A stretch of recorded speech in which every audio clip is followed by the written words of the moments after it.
ఎవరో? ఈ ఫోటో ఎలా వచ్చింది? నాకు తెలీదు. ఇది ఎవరిచ్చారు? నాకు తెలియదు అన్నా. దగ్గర ఎందుకుంది ఇది? నాకు తెలియదు అంటుంటే. ఈ ఫోటో ఎక్కడ దొరికింది? నాకు తెలియదని చెప్తున్నాను. నీకు తెలీదా? చెప్పరా.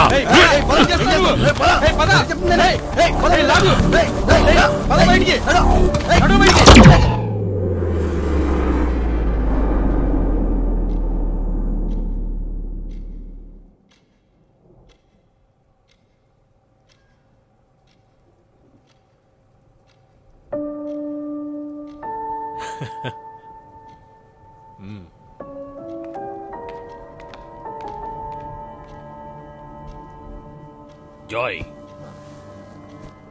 నీకేమైంది? నువ్వెవరు? నీకేం కావాలి? నాకు తెలుసు. నా యాంటోనీ చనిపోవడానికి కారణం నువ్వే. నువ్వెవరనేది నాకు తెలియాలి. నన్నెందుకు ఫాలో చేస్తున్నావు? మా అమ్మాయి ఫోటో ఆ రూమ్లోకి ఎలా వచ్చింది?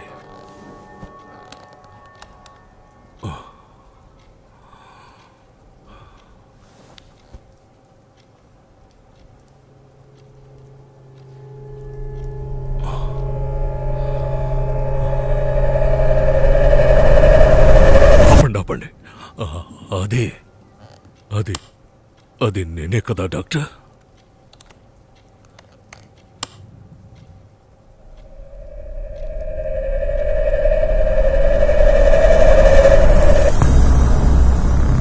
డాక్టర్, ఈ సిచ్యువేషన్లోనే నేను ఇక్కడ తీసుకొచ్చింది. 1 సంవత్సరం నుండి నేను నీకు ట్రీట్మెంట్ ఇస్తున్నాను.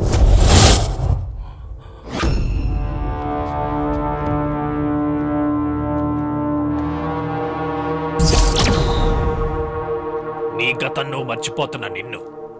నీ గతాన్ని గుర్తు చేసింది నేనే. జాయ్, ఈ ఫీల్డ్లో ఎవరికి లేని ధైర్యం నీకుంది. నువ్వు జన్మించినప్పుడు పైనుంచి ఆ దేవుడే నీకు ఫింగర్ ప్రింట్ లేకుండా చేశాడు. నీ కథ నా కథ దాదాపు ఒకేలాంటిది. కానీ నీ కథలో నీ ముఖం కంటే నా ముఖం ఎక్కువ చూశావు.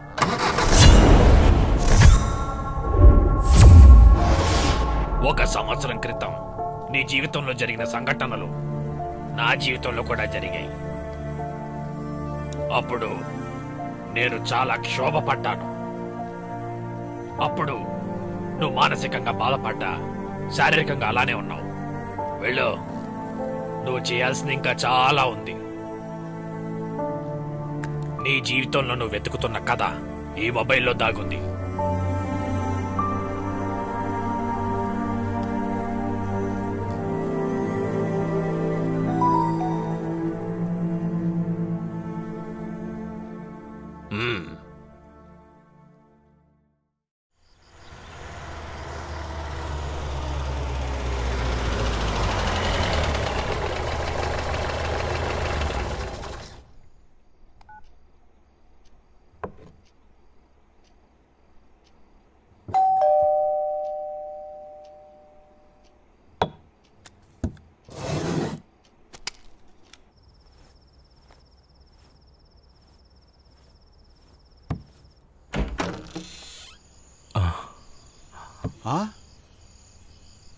నువ్వా? ఏంటి టైంలో? డాక్టర్, నేను మీతో 1 అరగంట మాట్లాడాలి. కుదరదని మాత్రం అనకండి డాక్టర్, ప్లీజ్. రా.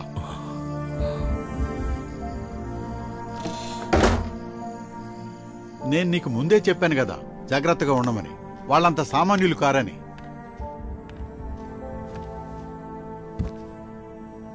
నేను సడన్ గా వేరే పని మీద వెళ్ళాను. ఆ అమ్మాయి ఏం చెప్పిందో నాకు అర్థం కాలేదు.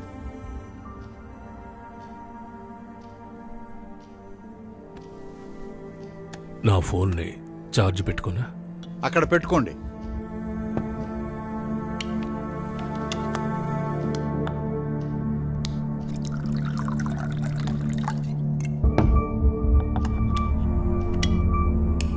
ఇదిగో ఇది తాగు, టెన్షన్ అంతా పోతుంది. ఇప్పుడు చెప్పు, మళ్ళీ నీకేమైంది?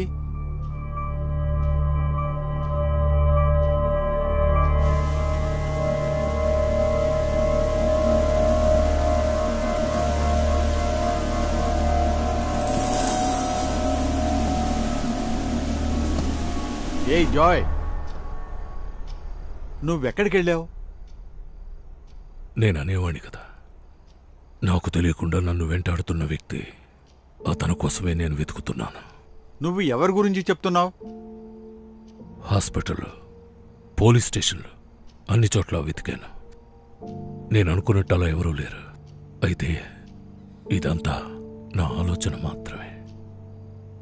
ఆ వ్యక్తి చెప్పినప్పుడే నాకు అర్థమైంది. నాశనమైంది, నష్టపోయింది నేను మాత్రమే.